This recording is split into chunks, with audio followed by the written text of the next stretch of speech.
ఒకప్పుడు హైదరాబాద్లోని Banjara hills, Jubilee hills rich areas. ఇప్పుడు విజయవాడ హైవేలోని చౌటుప్పల్, రాచకొండ గుట్టలు కొత్త జూబ్లీ హిల్స్గా మారబోతున్నాయి. నల్గొండ, ఖమ్మం ఉమ్మడి జిల్లాల్లో అన్ని సీట్లను గెలుచుకున్న కాంగ్రెస్ తూర్పును అభివృద్ధి చేసి తన ముద్ర వేయాలనుకుంటోంది. ఆయా ప్రాంతాల రూపురేఖల్ని పూర్తిగా మార్చేయాలని డిసైడ్ అయింది. మొత్తంగా రానున్న దశాబ్ద కాలంలో తూర్పు ప్రాంత జాతకం మారిపోయే అవకాశాలు చాలా స్పష్టంగా కనిపిస్తున్నాయని నకరికల్ ఎమ్మెల్యే వేముల వీరేశం అభిప్రాయపడ్డారు. అక్కడ ఘాట్కంచ భూములు, అనేక వేలాది ఎకరాల ప్రభుత్వ భూములు ఉన్నాయి. వేలాది ఎకరాల ప్రభుత్వ భూములు అక్కడ అందుబాటులో ఉన్నాయి కాబట్టి డెవలప్మెంట్ అనేటువంటిది అటువైపు తీసుకురావటం మూలంగా, డెవలప్మెంట్ అటు రావటం మూలంగా ప్రభుత్వము అనేక కొత్త ఇండస్ట్రీస్, కొత్త సంబంధించినటువంటి సాఫ్ట్వేర్ కంపెనీలు కానీ మిగతా రకరకాల ఇండస్ట్రీస్ తీసుకొచ్చేసినప్పుడు భూమి కోసం ల్యాండ్ అక్విజిషన్ చేసేటువంటి ఒక సమస్య ఉండదు.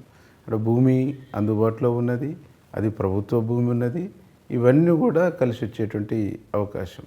దాంతోపాటు అక్కడ కొండలు, గుట్టలు, ఎత్తైనటువంటి ప్రాంతాలు కూడా ఉన్నాయి కాబట్టి అది ఇక్కడ నీకు బంజారా హిల్స్, జూబ్లీ హిల్స్ ఒక హిల్ ప్రాంతంలో ఎట్లయితే డెవలప్మెంట్ జరిగిందో ఇక్కడ కూడా అట్లాంటి డెవలప్మెంట్ వస్తుంది.